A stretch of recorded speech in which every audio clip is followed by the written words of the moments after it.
الصلاة خير من النوم.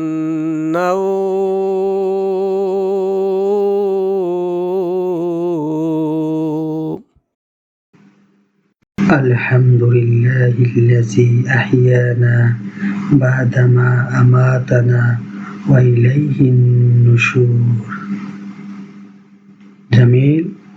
জামিল, ওঠো, ফজরের আজান হয়েছে।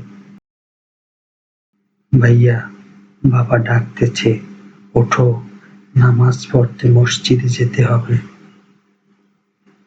জি বাবা, উঠছি। জামিল, তোমার ছোট ভাই সিয়ামকে নিয়ে উজু করে আসো, একসাথে মসজিদে নামাজ আদায় করতে যাব। ঠিক আছে বাবা, আমরা উজু করে আসতেছি।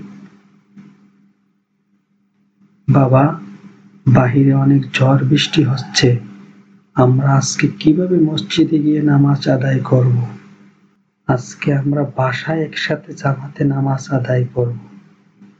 বাবা, আপনি তো বলেছিলেন মসজিদের আজান কানে আসলে বাসায় নামাজ আদায় হয় না, এখন কি আমাদের নামাজ হবে? হ্যাঁ, আমি ঠিকই বলেছিলাম। আমাদের প্রিয় নবী হযরত মুহাম্মদ সাল্লাল্লাহু আলাইহি সাল্লাম এই কথাই বলেছেন।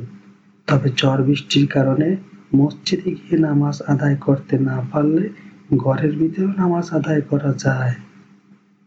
ঠিক আছে, তাহলে আমরা সালাত আদায় করি।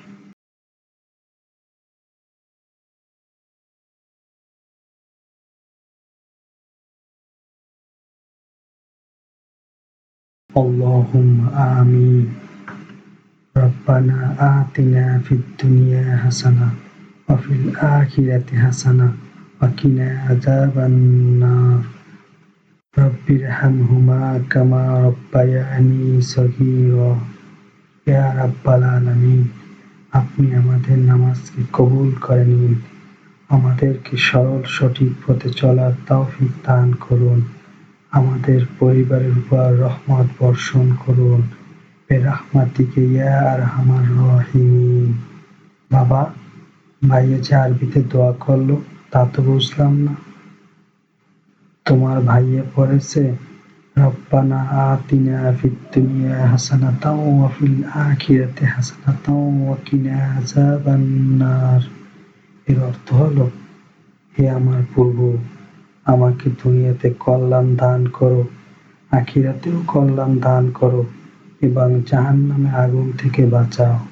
এর পরের দোয়াও আল্লাহ রাব্বুল আলামিন আমাদেরকে শিখিয়ে দিয়েছেন কিভাবে মাতা-পিতার জন্য দোয়া করতে হয়।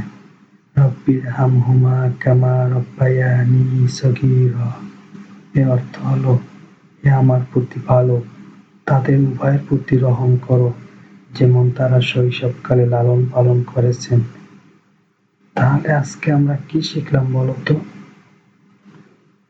আল্লাহর নিকট ক্ষমা প্রার্থনা করে, দুনিয়া এবং আখিরাতের কল্যাণ কামনা করে জাহান্নামের আগুন থেকে নাজাত পাওয়ার প্রার্থনা শিখলাম। মাতা-পিতার জন্য দোয়া করা শিখলাম। তুমি একদম ঠিক বলেছ। এভাবেই আমরা প্রতিদিন ৫ ওয়াক্ত নামাজ আদায় করে আল্লাহর নিকট প্রার্থনা করব।